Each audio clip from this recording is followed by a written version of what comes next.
No, I just want to see why it was. So receive, transmit. Oh, I got the D. You're in the wrong mode. You're at TX mode, right? Yeah, you know, like the long range. Yeah. Go to settings. Go to either advanced settings or extra settings. L. Depends on what firmware you have.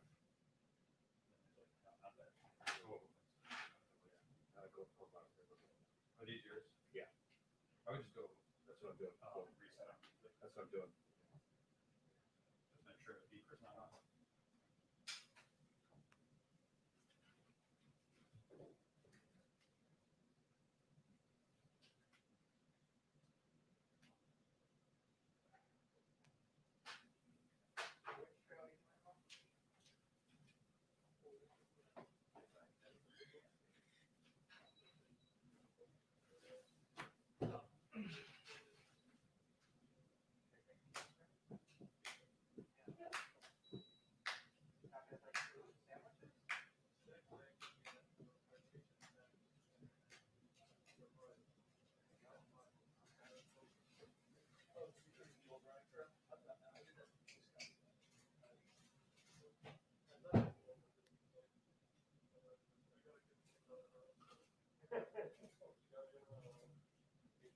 Yes, sir.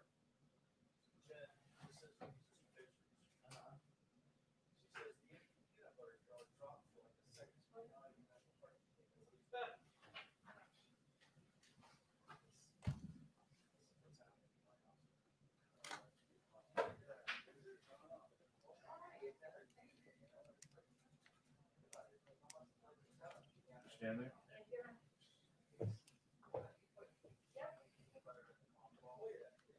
Awesome. Thank you. Yeah, So I yours? just reset it. No, I just hit the reset. Jay, everyone told me before. I was trying to make sure I'm not stepping on stuff.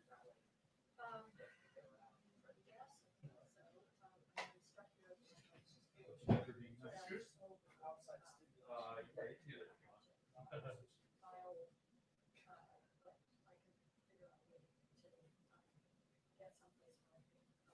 you can do that if you want. Hey, I was thinking about that.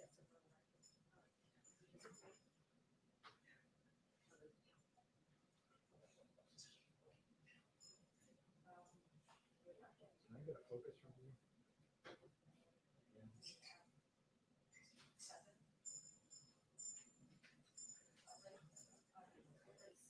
First of all, it won't start right away.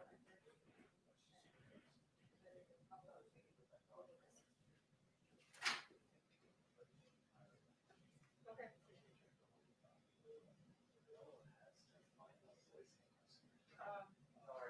Okay, I'll be at. Yeah.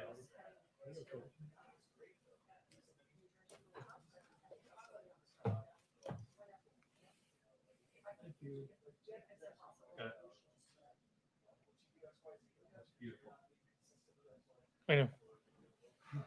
You can call me all the way. No, beautiful.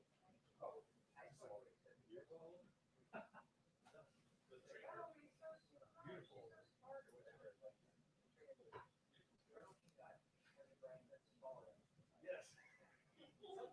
That's the first thing he does.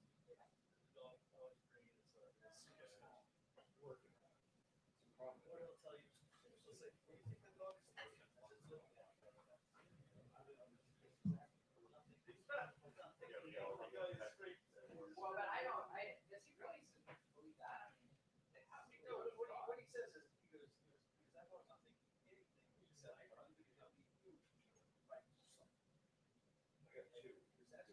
They're always, when there's a crowd, AT&T always works. All those dates that Mark. Sort of,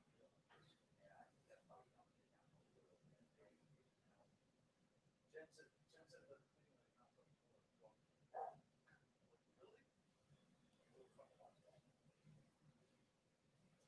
I mean, obviously they have it going. Yeah.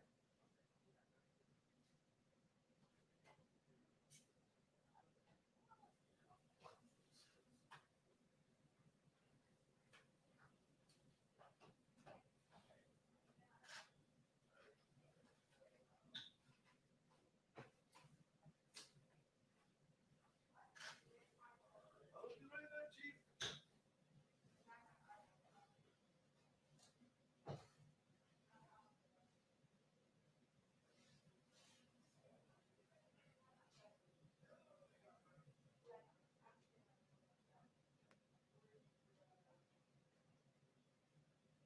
So 5:30 right now? 5:15. 5:30. They move it back again. Push it. Oh, they went back to 5:15? When I was in lower press, I said still 5:30. What does the sheet say?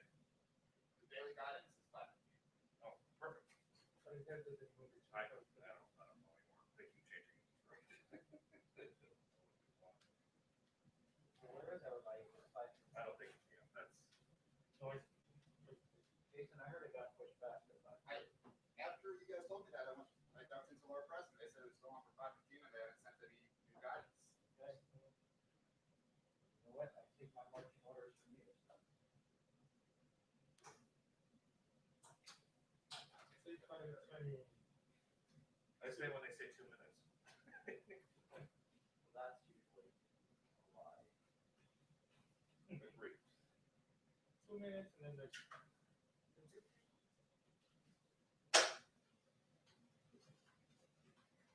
Now it'll be interesting to see if he says the exact same thing.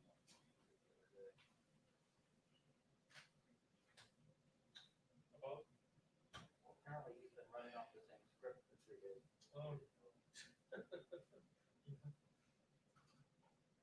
Better they accidentally gave him the same piece of paper. Well, he's gonna talk about the.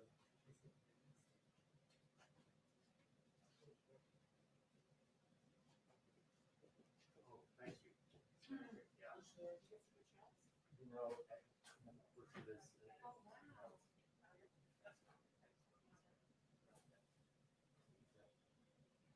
I mean, it's, you know, it's okay for what it is, interview shots right now. That's just basically.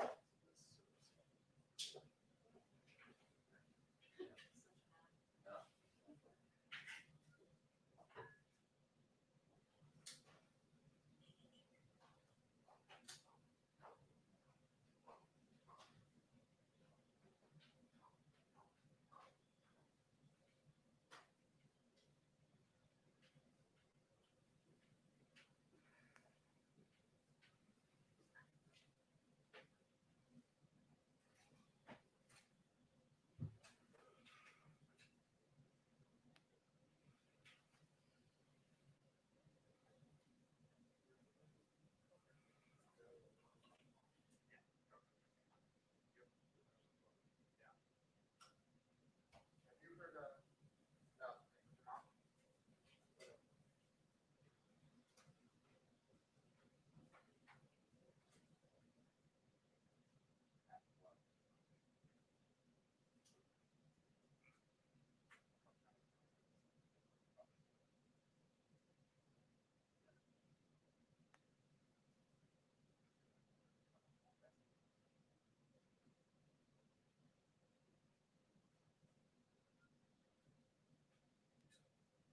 Mario.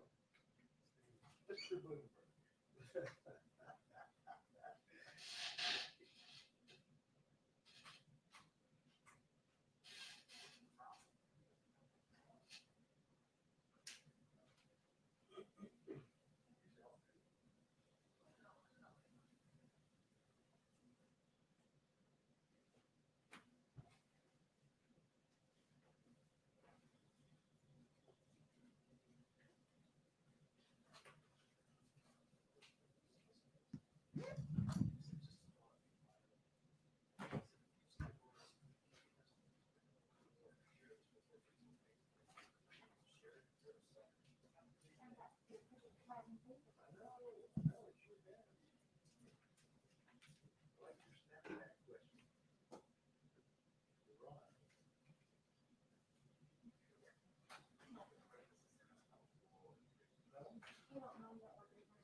That's too high. Yep.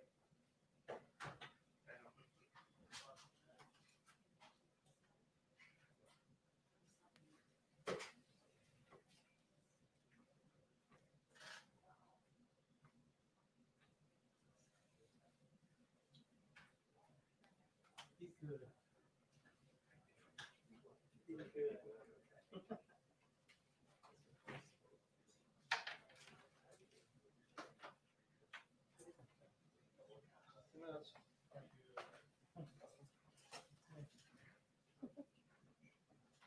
They're close.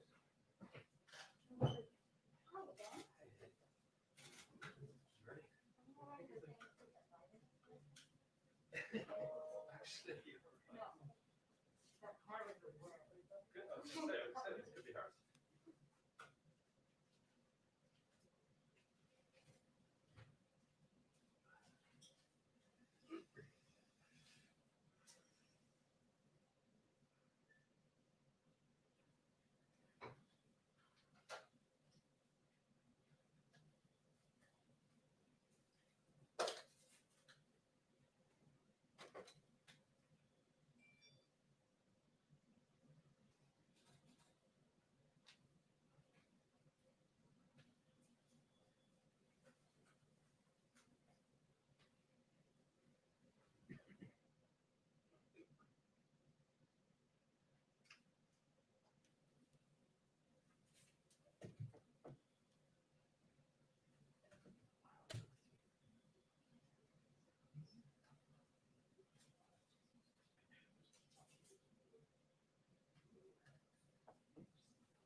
Thank you very much.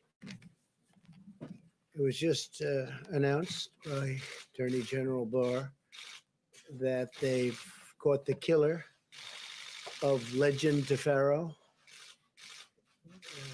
horribly shot, young man, wonderful young man. And we have this just came out 2 minutes ago. So Attorney General Barr just announced, as you know, we named Operation Legend after Legend DeFaro, where we're going to be helping out and are in the process of helping out cities throughout our country that have difficulty with crime, in particular certain types of crime. So that's really good news. They caught the killer of Legend. Today we saw Joe Biden continue to politicize a pandemic and to show his appalling lack of respect for the American people. That's what it is. At every turn, Biden has been wrong about the virus, ignoring the scientific evidence and putting left-wing politics before facts and evidence. Sleepy Joe opposed both the China and the Europe travel bans. You know that. He opposed the China travel ban that I instituted very early and the Europe travel ban that I instituted quite early. If he had followed, if we went after and listened to his advice, hundreds of thousands more people would have died. This is according to many people. I believe that Dr. Fauci agreed with that. He said that President Trump made a great decision when he put the ban on China. Joe Biden wants to fling open American borders, allowing the pandemic to infiltrate every U.S. community based on his policies. He wants to have ridiculous open borders. I've been saying from the first day I started campaigning for this great office that you have open borders, you don't have a country. You don't have a country with open borders. So he wants open borders. The Democrats want open borders. And if you take a look at our southern border, we would have criminals pouring through. The wall is getting close to 290 miles long, and it's having a huge impact. So we disagree with him on that. That's one of the many things that we disagree with. But while Joe Biden would allow rioters and looters and criminals and millions of illegal aliens to roam free in our country. He wants the federal government to issue a sweeping new mandate to law-abiding citizens. He wants the President of the United States, with the mere stroke of a pen, to order over 300 million American citizens to wear a mask for a minimum of 3 straight months. I guess this just happened. He thinks it's good politics, I guess. No matter where they live and no matter their surroundings, because different states are much different, both in terms of the atmosphere itself and also in terms of the corona problem.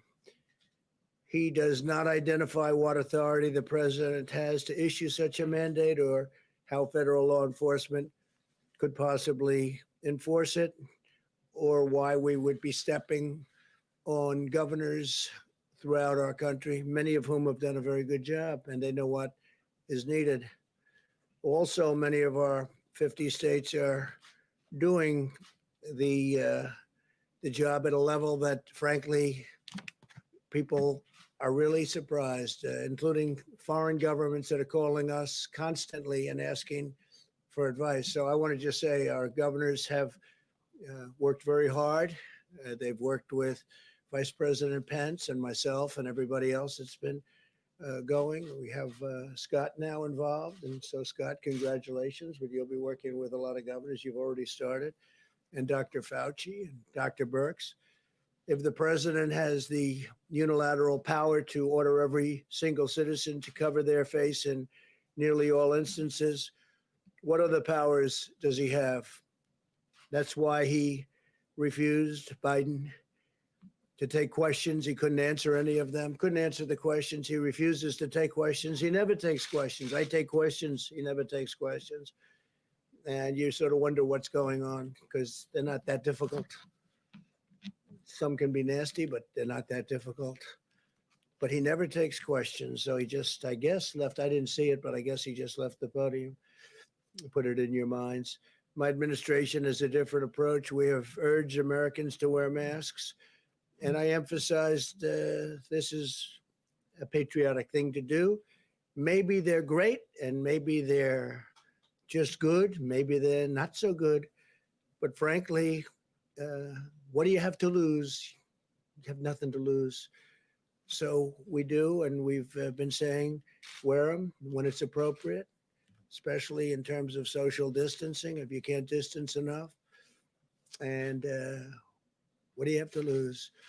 But again, it's up to the governors, and we want to have a certain freedom. We want to have a certain freedom. That's what we're about.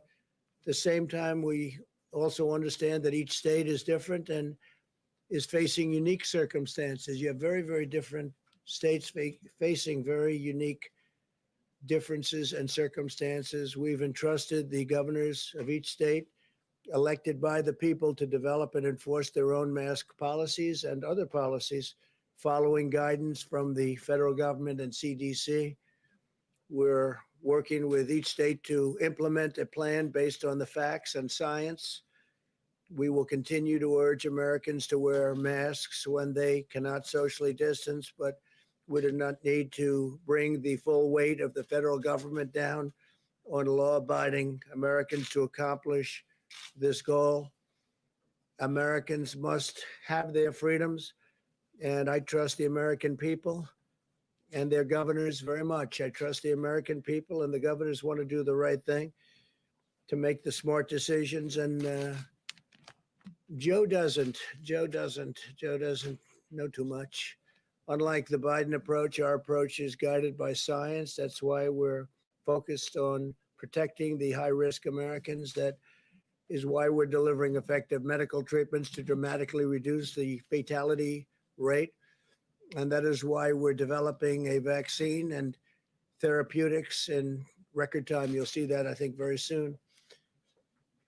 Sleepy Joe rejects the scientific approach in favor of locking all Americans in their basements for months on end, which I think is something that Scott would be very opposed to. I think I can speak for you. We've been dealing pretty strongly over the last number of weeks. But he wants them in the basement for months on end. And you have governors that have been very, very strict on keeping people in their houses, keeping people in their wherever they may be apartments. And frankly, I don't think the results are necessarily better than other results. But he wants to shut down our economy, close our schools, and grind society to a halt. And he wants it done by a federal decree. This would lead to a crippling, long-lasting depression. This would be a crippling, long-lasting depression. And yesterday I showed you the numbers about how well we're doing coming back with auto sales and auto manufacturing and used car sales and housing sales at numbers that nobody would have believed. And we're back and very strong. It's a very strong V. It's almost a straight up V. We'll be discussing that over the next couple of days. But the economy is coming back, and the employment numbers over the last 3 months are a record in history of our country. And we'll be back next year. I think we'll be maybe even stronger than the previous year, where we set every record in the book on employment and stock market. By the way, our stock market numbers are very close to record, and NASDAQ is actually record over the last 14 days, 14 times now. It's been record. And that's during what we hope will be the more final stages of the pandemic.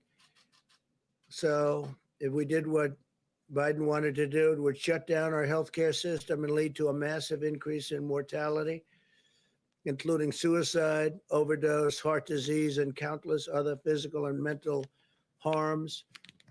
It is very, very bad on the other side of the equation when you do something like that. Those shutdowns are very punitive, very punitive. They hurt a lot of people in a lot of different ways, through depression, through suicide, through so many other things, alcohol, drugs. Biden's approach is regressive, it's anti-scientific, and it's very defeatist, but it'd be very bad for our country.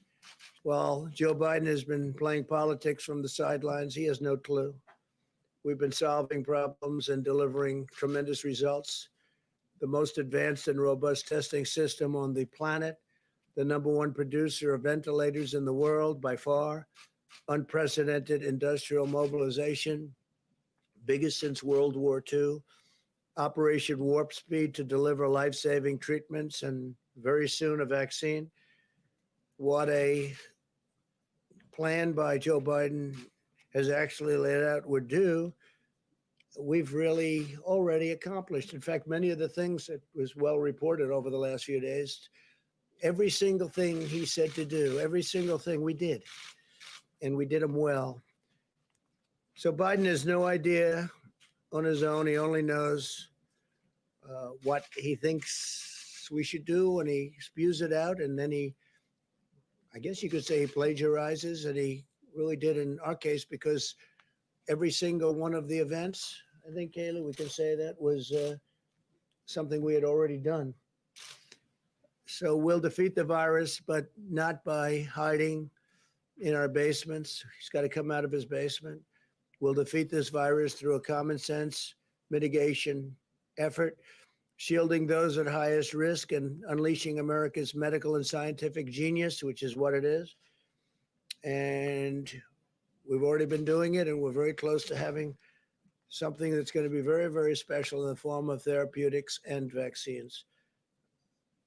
To Joe, I would say stop playing politics with the virus, too serious. Partisan politics is no place here. It's a shameful situation for anybody to try and score political points while we're working to save lives and defeat the pandemic. In times of national challenge, Americans and Americans, and we are, by the way, we are working with countries from all over the world, and they're trying to learn from us. And some of the countries that you spoke most well about are having a tremendous surge right now, but it'll work out.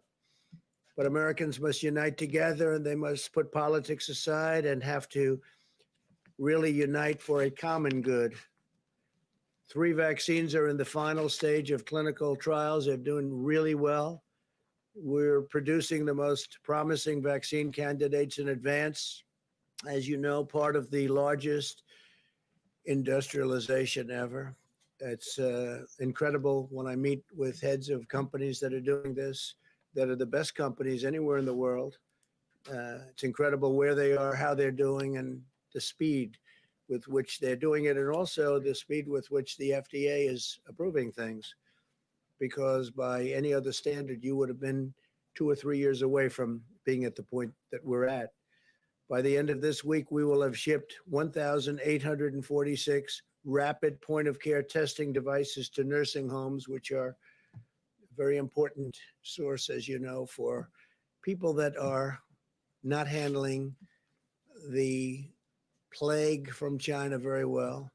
This week alone, we're sending 992 testing devices and 450,000 tests to more than 950 nursing homes across the country. And these tests are incredible. These are tests that are all new, very modern. And we're also getting on the tests that are not done immediately with the 5 to 15 minute timing. When they do send them to a lab, they're coming back now in 3 days. So it's a 3-day process, which is about as good as you can do. You have 1 day of delivering, 1 day of receiving, and 1 day in the lab. We're also requiring all nursing homes to test all members of their staff at least weekly. By unleashing America's scientific genius, we have delivered effective treatments. The case fatality rate for Americans over 70 has declined by about 85%. That's a fantastic number. It's declined. That's case fatality. It's declined by 85%. Europe has seen 40% more excess mortality than the United States compared to a non-pandemic year. So you hear the numbers, and those numbers are very interesting, but that's the way it is. We continue to urge all Americans to wash your hands, socially distance, wear a mask when necessary, and when you cannot, distance and protect, very importantly, the vulnerable. Protect people that are older, and especially people that have problems with heart or diabetes or some other problem. Earlier today, very exciting news, very big news all over the world. They're talking about it all over the world. It was amazing. We finalized a historic peace agreement between Israel and the United Arab Emirates. After half a century, Israel and the United Arab Emirates will fully normalize their diplomatic relations. Nobody thought this was something that could happen for a long time. This is the most important diplomatic breakthrough since the Egypt-Israel peace agreement was signed over 40 years ago. We have Ambassador to Israel, David Friedman, here. Thank you, David, for being here. We very much, you would agree that this was a big day for Israel and a big day for the world. Good. Thank you, David. You've been fantastic, too. Fantastic ambassador and representative of our country. Thank you very much. The deal that was reached today will enable Muslims to have far greater ability to visit many historic sites in Israel and to peacefully pray at the Al-Aqsa Mosque, which is very important to them, which they've wanted to have access to for many, many decades. This is a monumental step to forging ties of cooperation in the Middle East, and I think you're going to have other countries come forward. I can tell you we already do, and they want to make a deal. We could have peace in the Middle East. It would be fantastic. Israel is also suspending settlements in the West Bank, which is a big deal, a bold step toward achieving peace. Israel and the United Arab Emirates have also agreed to immediately expand and accelerate scientific collaboration to develop effective treatments and vaccines to defeat the China virus. They've both been hit. Virtually every country has been hit, 188 countries, and to save lives in their region and in their world. So they are working very much on the vaccines also with us. And again, some very good news is going to take place with respect to that. Our unprecedented diplomatic engagements laid the groundwork for this historic peace agreement, which was just announced a little while ago today. We will not rest as we continue to work toward a world of greater harmony and prosperity for all.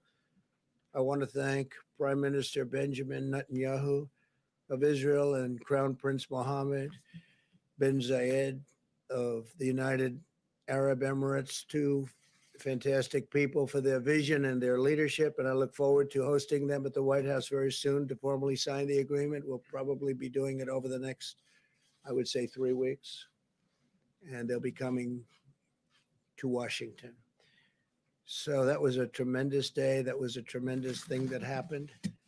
And it's a great sign. We have a lot of other interesting things going on with other nations also having to do with peace agreements. And a lot of big news is coming over the next few weeks.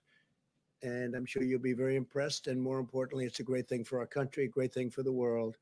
So thank you very much. Please go ahead. Thank you, Mr. President. I appreciate it. I want to ask you about school-age kids and food. One of the real problems when you shut down the schools, these are kids on reduced and free lunch programs. They need these meals to make it through their day. And with districts shutting down school, what, if anything, can the federal government do to make sure that the kids still get decent meals as long as the schools are out? Well, you know, we don't want the schools shut down. We want the schools to open, and especially very young children handle it. All children, but especially very young children handle it very well. So we want schools open. We don't want to be in that position. We want schools open. We've made payment, and we would, frankly, if the school isn't going to open, we would much rather follow the child with the payment, give the money to the child, meaning the parents of the child, and let the parents do what they have to do, including bringing the child to another school, because we're finding that whether it's parents or children, people want to get back to school. They want to have their life back. Some people say the Democrats don't want schools open because that's where you have a lot of polling booths. And if you have a school closed, you can't very easily have polling booths at the school. And that's becoming, I think maybe we'll be able to show that as fact, but that's another thing that they're doing to try and keep people away from the polls. So we have to look into that, but it's, you've been reading about it, I've been reading about it, and I don't like it. But we'd like to see the schools open. Then we don't have that problem. Good question. Thank you, Chris. Mr. President, what's your understanding of how long Israel will suspend its West Bank annexation plan? What do you think? Tell me. Well, we're putting all our eggs into the basket of peace. We have an agreement with the Emirates. We're going to nail down all the details, embassies, overflights, commercial. Then we're going to extrapolate that to the rest of the region. How long that takes, I can't tell you, but we've prioritized peace over the sovereignty movement. But it's not off the table. It's just something that will be deferred until we give peace every single chance. And what do you want the Palestinians to take away from this deal, since they're not really a party to it? Well, but they are supported largely by some of the countries that we're talking to and that have already signed, in the case of the one country, but others will be following. And I think the Palestinians will, without saying it necessarily yet, I think they very much want to be a part of what we're doing. And I see ultimately the Palestinians, I see peace between Israel and the Palestinians. I see that happening. I think as these very big, powerful, wealthy countries come in, I think the Palestinians will follow quite naturally. Yeah, please. Do you believe that a deal could have been reached without Israel's agreement to temporarily suspend annexation? Say it again. Could you make it louder? Do you believe that a deal could have been reached without Israel's agreement to temporarily suspend annexation? What do you think about that, David? It's interesting. I think you can't do both at the same time. So I think, again, prioritize peace, sovereignty. After peace is given every opportunity to turn to sovereignty. I don't think the two could have been done at the same time. And have you asked Israel to permanently consider abandoning annexation? No, this is a temporary process. There's been no request. Okay. Please, Caitlin. This morning you said that you do not want to fund the U.S. Postal Service because Democrats are trying to expand voting by mail. So I've got two questions for you. One, are you threatening to veto any legislation that includes funding for the post office? No, not at all. No. So you would sign something that does include funding? A separate thing, I would do it. But one of the reasons the post office needs that much money is to have all of these millions of ballots coming in from nowhere, and nobody knows from where and where they're going. You saw what happened in Caitlin in Virginia. It was 500,000 applications coming in, going all over the state. Nobody even knows where they came from. You saw what happened in New York, which was a disaster with Congresswoman Carolyn Maloney. It was a basic disaster. And you see Paterson, New Jersey, what's going on there. And we can give you many other locations and sites. What has happened is that's part of a big negotiation. That's a actually small part of a big negotiation to get more money to people that it wasn't their fault. It was China's fault. And post office is part of it. Another part of it is they want $3.5 billion just for the ballots themselves. Why it's so much, I don't know, but that's what the Democrats want. But if the bill isn't going to get done, that would mean the post office isn't going to get funded. And that would also mean that the $3.5 billion isn't going to be taken care of. So I don't know how you could possibly use these ballots, these mail-in ballots. Absentee ballots, by the way, are fine. But the universal mail-ins that are just sent all over the place where people can grab them and grab stacks of them and sign them and do whatever you want, that's the thing we're against. That's precisely the problem, is that you're saying you do not want to give this post office funding in this coronavirus legislation. They say they need it so they can be prepared. So if the pandemic is still going on in November when the election happens and people don't feel safe to go vote in person, they can vote by mail, and it can be safe and it can be secure. I can understand the post office, and if we could agree to a bill, the overall bill, which is obviously a much bigger number than just the post office, that would be fine. But they have the post office as one of their requests. It's their request. Right, but this morning you said you were against it, didn't you? I'm only against, what I'm against is I'm against doing anything where the people aren't taken care of, and the people aren't being taken care of properly. We want people to get money. It wasn't their fault that they got shut down. They got shut down by China. So whether it's the post office or whether it's the $3.5 billion, they're asking for $3.5 billion just for the universal mail-in ballots, but they're not willing to make a deal. These are 2 points within a very big deal. The thing they want more than anything else, Caitlin, and this, is bailout money for the states and for the cities that are in trouble, which for the most part are Democrat-run states and cities. So New York has a problem, California has a problem, Illinois has a tremendous problem, and others. They want to be able to bail out these states, and we don't want to be doing that, or certainly don't want to do it to the extent they're looking for $1 trillion. We don't want to be doing that. Please go ahead. I'm just really confused, because this morning you said they need that money in order to make the post office work so it can take all these millions and millions of ballots. And you said that would be fraudulent. So it sounded like you said you're blocking. No, I said it will end up being fraudulent, because if you look at what's happened over the last few weeks, just look at the few instances where this has happened, it's turned out to be fraudulent. Well, if you look at New York, it was fraudulent. If you look at Paterson, New Jersey, it was fraudulent. Of course there is. The whole thing is a mess. In fact, Carolyn Maloney's opponent he's gone crazed. He said they took the election away from him, and he may be right. I think they should redo that election. And if you look at Virginia, it's terrible. Look at some of the things that have happened in California. Look at California, where they found 1 million non-eligible voters. That was done by Judicial Watch, Tom Fitton and Judicial Watch. We have to have an honest election. And if it's not going to be an honest election, I guess people have to sit down and think really long and hard about it. But if the post office, if they're not going to approve a bill, and the post office therefore won't have the money, and if they're not going to approve a big bill, a bigger bill, and they're not going to have the $3.5 billion for the universal mail-in votes, how can you have those votes? What would mean is the people will have to go to the polls and vote, like the old days, like 2 years ago, 3 years ago, 4 years ago. They have to go to it doesn't say anybody's taking the vote away, but it means that the universal mail-ins don't work. Absentees do work. It's a very different thing. An absentee, where you make an application and you send it in, they send you a vote, it's different. But so, Caitlin, I'm not saying anything wrong with voting. I want them to vote. But that would mean that they'd have to go to a voting booth like they used to and vote. Even if they don't feel safe voting in person, people want to vote by mail because. Well, they're going to have to feel safe, and they will be safe, and we will make sure that they're safe. And we're not going to have to spend $3.5 billion to do it. And when you go to a voting, it would be wonderful if we had voting ID, and some states have that and some states don't because they can't get it passed. Most states want it. But we want people to vote. But we want people to vote so when they vote, it means one vote. It doesn't mean ballots all over the place. You saw what was happening in Virginia, where piles of ballot applications are dropped all over the state. They had them named after dogs. They had them named after dead people.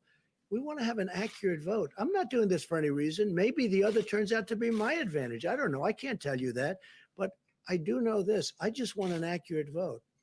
And it's a fair question, by the way. So does everybody else. Okay. Mr. President, how does the accord today between Israel and the UAE help struggling and persecuted Christians in the Middle East? Help what?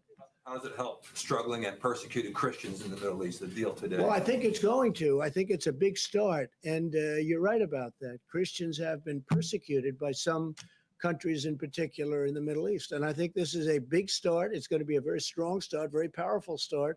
And it's something that I will tell you, I've told David and I've told every one of our negotiators, if you look at the way Christians have been treated in some countries, it's beyond disgraceful. It's if I had information and if I had absolute proof, some of the stories that we've heard, which is not easy to get, I would go in and do a number to those countries like you wouldn't believe what they do to Christians in the Middle East, and it's disgraceful.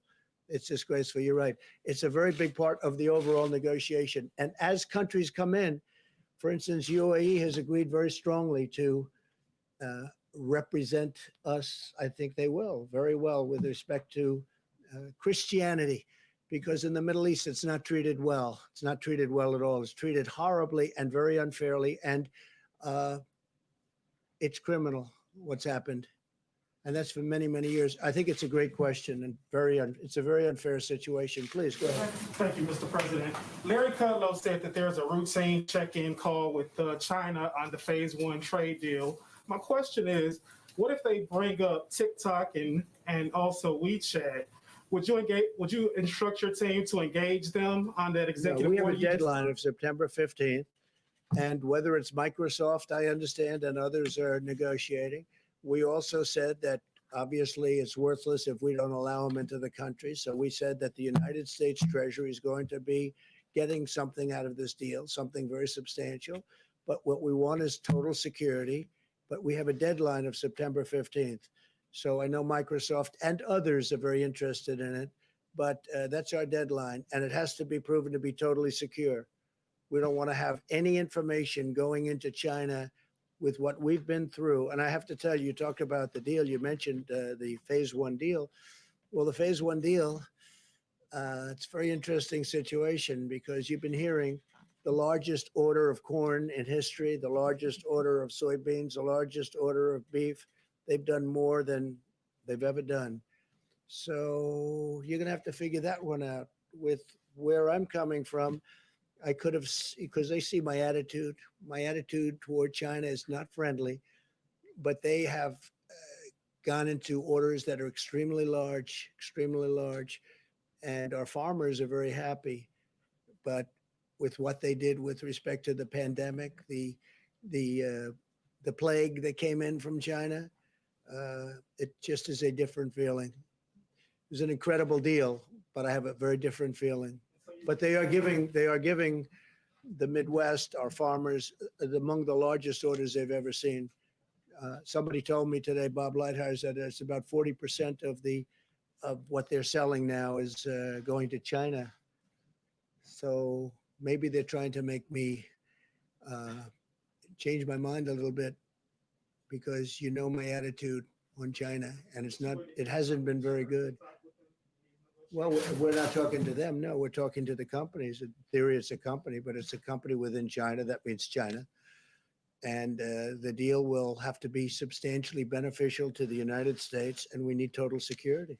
Okay? Mr. President. Yes, Mr. President, can you say whether you yourself think that annexation should be off the table for Israel? And if so, have you communicated that to Well, not off Prime the table. Minister? No, it's something they've discussed, but Israel has agreed not to do that. I mean, more than just off the table, they've agreed not to do it. And I think that was very important. And I think it was a great concession by Israel. And I think it was a very smart concession by Israel.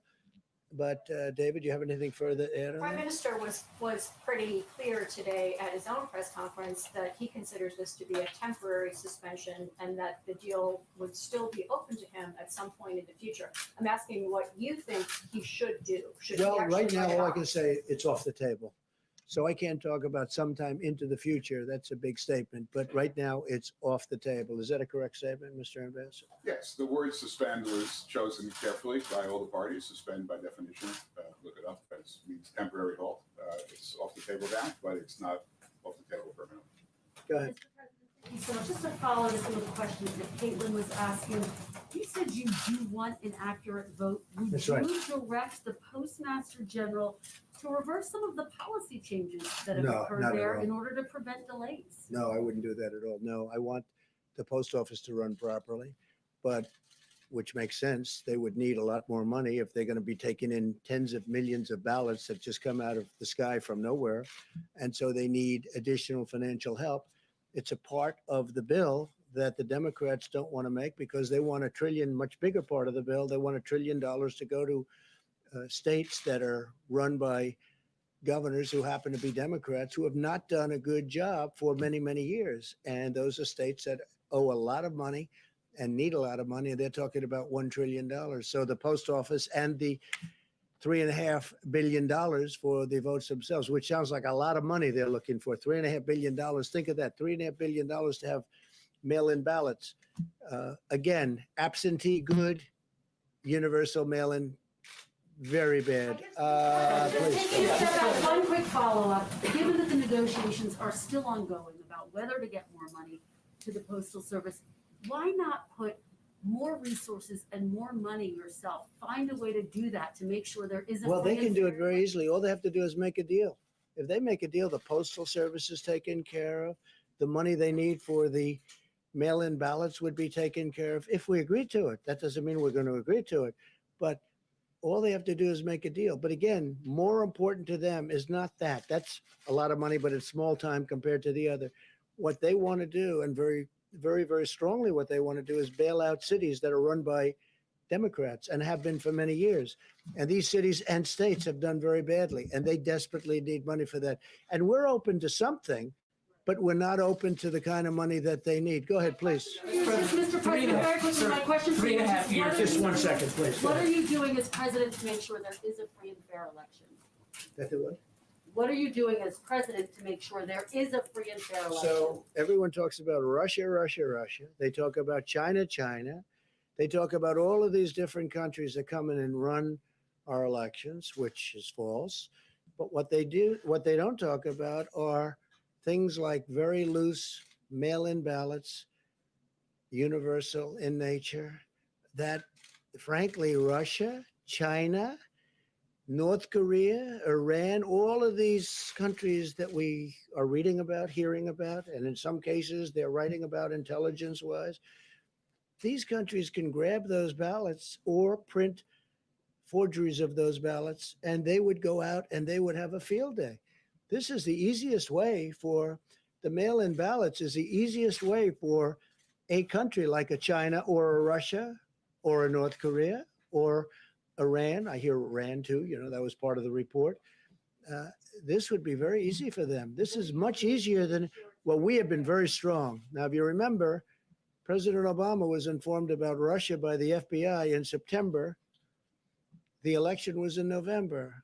President Obama decided to do absolutely nothing about it. People don't mention that very much anymore. That's a lost fact. But he was informed very powerfully that they're going to do, and President Obama did nothing. We have done a lot, and we've really shored it up. But what people can never prepare for are millions and millions of mail-in ballots, because they can be forged, they can be captured, they can be taken. No, well, that's a very hard thing to do. We have to make sure that we can do that. Please.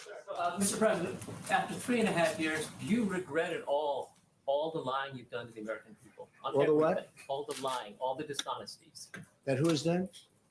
you have done. tens of Yeah, thousands. go ahead, please, please. Go ahead. Go ahead. I wanted to ask about the payroll tax. Go ahead. Cut.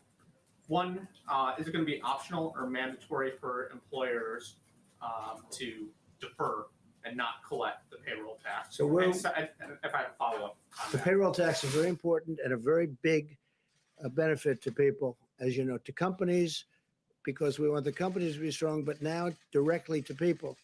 And it's a very big number, and we're taking care of it. And this will go directly to the people, the workers within the company. It's a payroll tax. It's called a payroll tax cut. We're cutting the payroll tax, and it's a very large number, and that will go directly to the workers of the company. Well, if employers collect that through FICA, will that be are they going to be required not to collect that money? You mean later on? You mean later on at a later Right now, date? so September 1, when I get my paycheck, will The it be up to the employers will collect it and give it, most likely. The employers will collect it and give it. Okay? Please, go ahead. Follow up Mr. on President, that? I have two questions. The first one on domestic politics. There are claims Can't understand a There word are you're claims saying. circulating in social media that Kamala Harris is not eligible to run for vice president because she was an anchor baby, I hope. Do you or can you definitively say whether or not Kamala Harris is eligible, meets the legal requirements to run as vice president? So I just heard that. I heard it today that she doesn't meet the requirements. And by the way, the lawyer that wrote that piece is a very highly qualified, very talented lawyer. I have no idea if that's right. I would have assumed the Democrats would have checked that out before she gets chosen to run for vice president. But that's a very serious. You're saying that they're saying that she doesn't qualify because she wasn't born in this country. No, she was born in this country, but her parents did not. The claims say that her parents did not receive their permanent residence at that Yeah, time. I don't know about it. I just heard about it. I'll take a look. Back in the Mr. back. President, a follow-up on UNGA. Ambassador Kelly Craft recently said that she's hoping that you might be able to deliver the speech in front of the UN General Assembly in person, even though other leaders will be sending in their video recordings. Can you confirm that? Yeah, I'm thinking about going directly to the UN to do the speech. A lot of people will not, because of COVID, will not be able to be there, as you know. But I think it's appropriate if we can do it. I'll do it directly. And again, this will not be like in the past because some countries won't be able to escape the problems they're having. You know, countries are having a tremendous problem with the China virus. So we'll see what happens. But I would prefer doing it. I can do it the other way. I can do it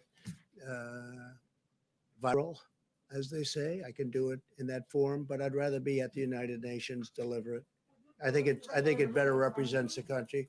Also, I feel sort of at least a semi-obligation as the President of the United States to be at the United Nations to deliver what will be an important speech. So do it if the room is empty?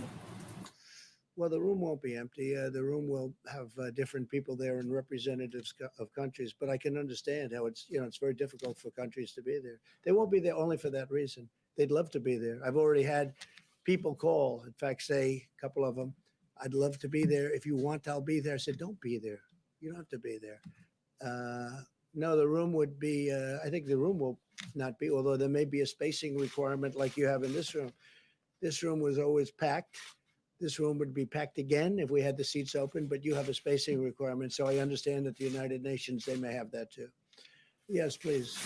Thank you, Mr. President. I have a question on the peace deal, but if you don't mind, could I defer my question to Amala Khan from Epic Times? Sure. Yes. Thank you, Mr. Please. President. Thank you. I would like to ask your opinion about what recently happened in Hong Kong, recent attack on press freedom in Hong Kong, and Jimmy Lai was arrested, his newsroom was raided. How will the U.S. respond to this? Well, I think it's a terrible thing, but one thing that we have done, we gave tremendous incentives to Hong Kong because of freedom. We want freedom.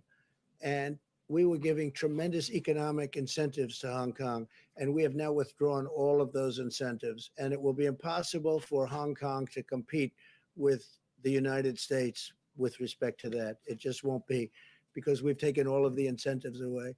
If you look at China with the World Trade Organization as an example, they're getting tremendous because they're considered a developing nation, which is ridiculous. Why should they be a developing nation, but we're not?